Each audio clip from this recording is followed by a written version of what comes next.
Good morning students, I am SK Tiwari from Kendriya Vidyalaya Masrak.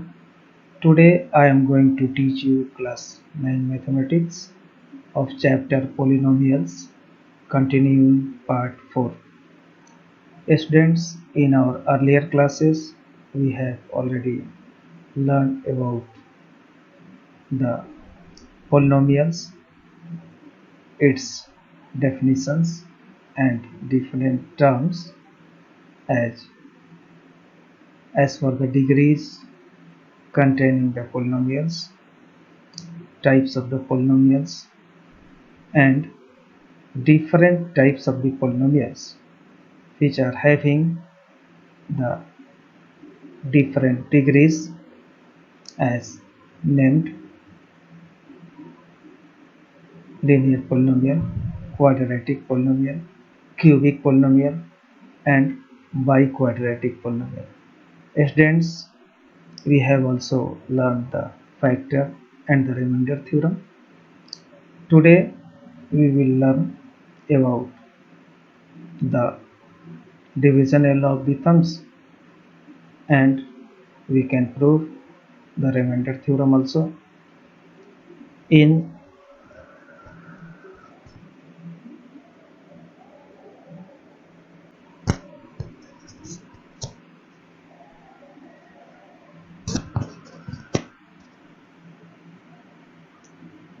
continuations, to start our today's topic, let us see divide px by gx, where px is equal to x plus 3x square minus 1 and gx is equal to 1 plus x.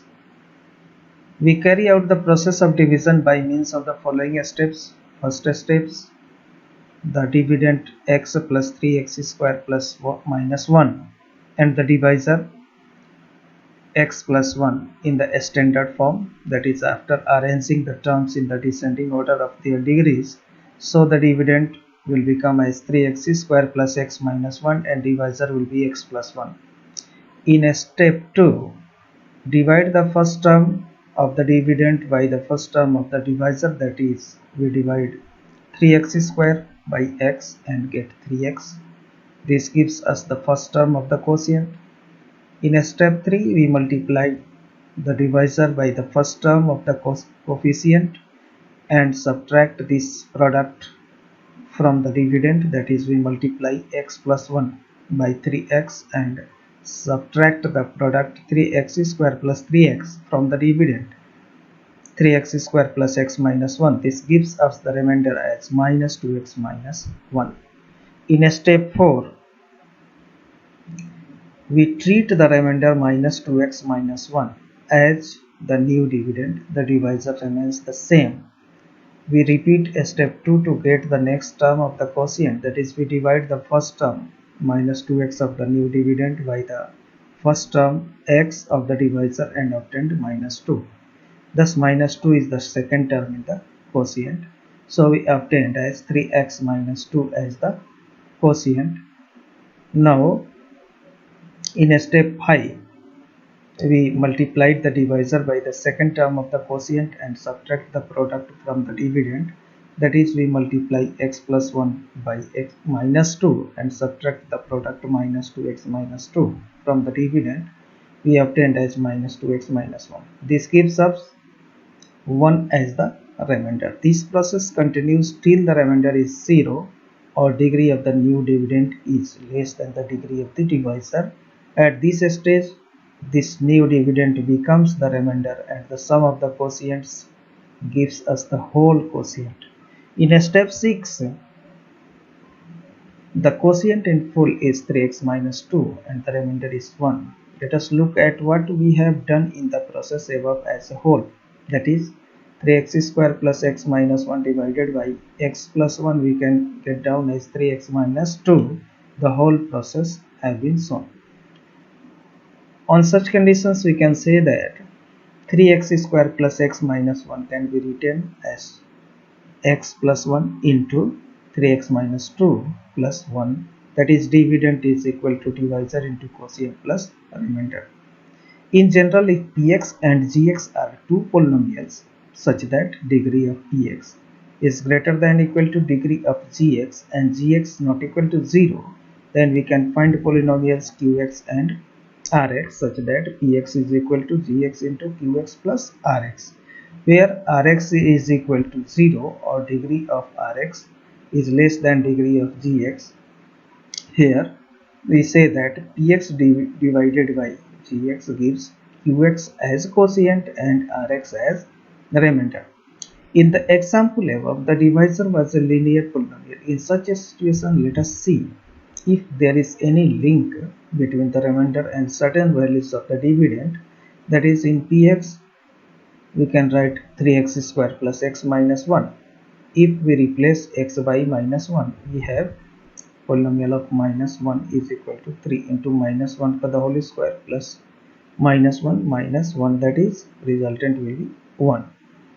So the remainder obtained on dividing px is equal to 3x square plus x minus 1 by x plus 1 is the same as the values of the polynomial px at the 0 of the polynomial x plus 1, that is minus 1.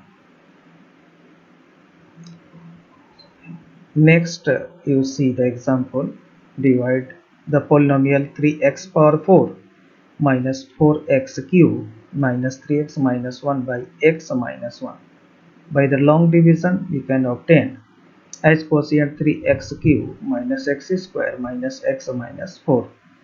Again, on such conditions, we obtained the remainder as minus 5. Now the 0 of x minus 1 is 1. So putting x is equal to 1 in px, we can obtain the polynomial of 1 is equal to 3 into 1 to the power 4 minus 4 into 1 to the power cube minus 3 into 1 minus 1, and resultant will be minus 5, which is the remainder. Find the remainder obtained by dividing polynomial of x is equal to x cube plus 1 by x plus 1. By the long division method, we can obtain quotient as x square minus x plus 1 and remainder will be 0. On such conditions, we can write that polynomial of x is equal to x cube plus 1 and the root of the x plus 1 is equal to 0, hence x is equal to minus 1.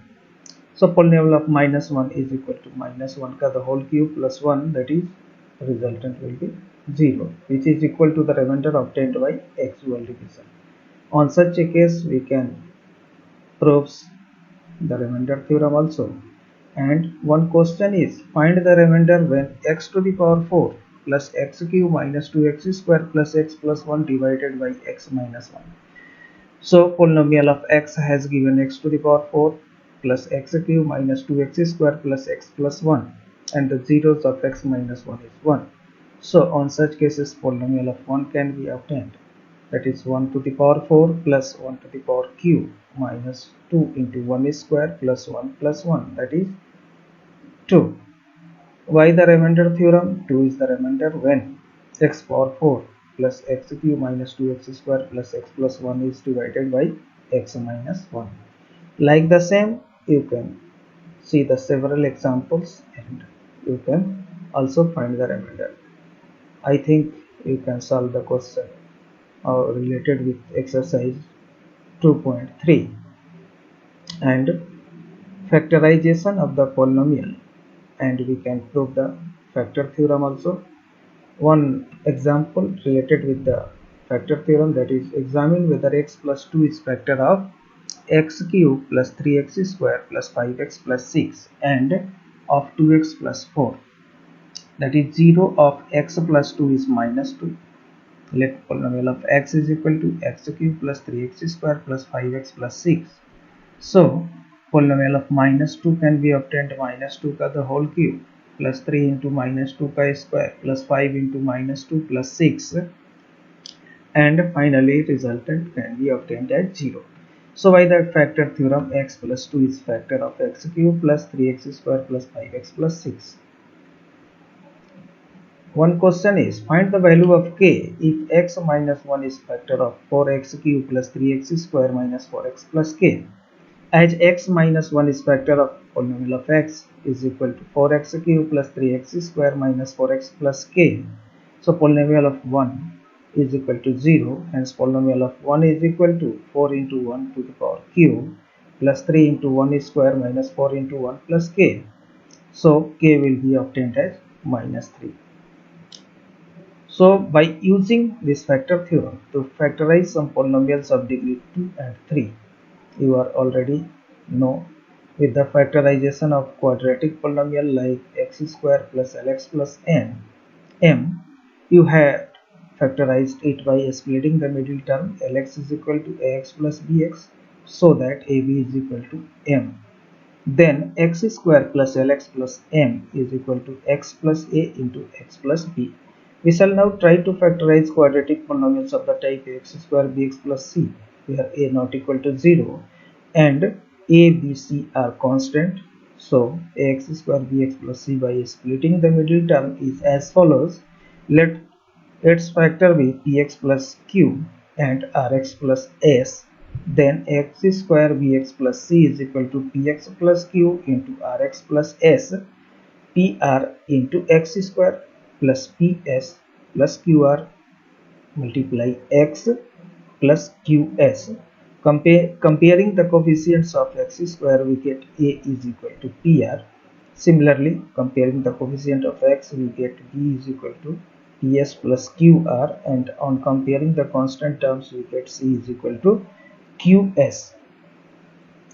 Now, this shows us that b is the sum of two numbers ps and qr, whose product is ps into qr is equal to pr into qs, that will be ac. Therefore, to factorize ax square bx plus c, we have to write b as a sum of two numbers whose product is ac.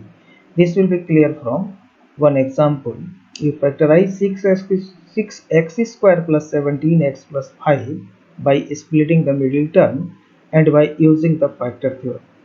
By splitting method, if we can find two numbers p and q such that p plus q is equal to 17 and p into q is equal to 6 into 5, that is 30, then we can get the factors. Let us look for the pairs of factors of 30. Some are 1 and 30, 2 and 15, 3 and 10, 5 and 6. Out of these pairs, 2, 15 will give us p plus q is equal to 17. So by splitting the middle terms, we can write 6x square plus 17x plus 5 is equal to 6x square plus 2 plus 15 into x plus 5. That is 6x square plus 2x plus 15x plus 5. 2x will be taken together, 3x plus 1 plus 5 into 3x plus 1. So there are the two factors, 2x plus 5 and 3x plus 1. So using this factor theorem, we can write 6x square 17x plus 5 is equal to 6 into, it can be split out by taking the common part, x square plus 17 by 6 into x plus 5 by 6. So you can write 6 into polynomial of x. Say if a, b are the zeros of the polynomial of x, then 6x square plus 17x plus 5 can be written as 6 into x minus a into x minus b. So ab is equal to 5 by 6. Now look at some possibilities for a and b. They could be plus minus 1 by 2, plus minus 1 by 3, plus minus 5 by 3, plus minus 5 by 2 and plus minus 1. So you take one by one. The polynomial of 1 by 2 can be obtained by placing the values, that is 1 by 4 plus 17 by 6 into 1 by 2 plus 5 by 6. This is not equal to 0. But polynomial of 1 by minus 1 by 3, that will be 0. So x plus 1 by 3 is factor of px. Similarly, by trial you can find that x plus 5 by 2 is factor of px. Therefore, you write 6x square plus 17x plus 5 is equal to 6 into x plus 1 by 3 into x plus 5 by 2. So on such cases, 6 into 3x plus 1 by 3 into 2x plus 5 by 2. So it can be written as 3x plus 1 into 2x plus 5. Now students, you can solve so many questions using these methods by splitting the middle terms, and you can solve all questions by adopting these methods. You can solve the exercise 2.4, and I think very easily you can solve the questions. Students, if you feel any kind of the doubts and difficulties while solving the questions of NCERT, you share your ideas, views, any kinds of doubts and the difficulties. I will clarify it. First of all, watch this video, and after that you solve the questions, and arising any kind of the problems, difficulties, you share to me. I will clarify all the things. Thank you.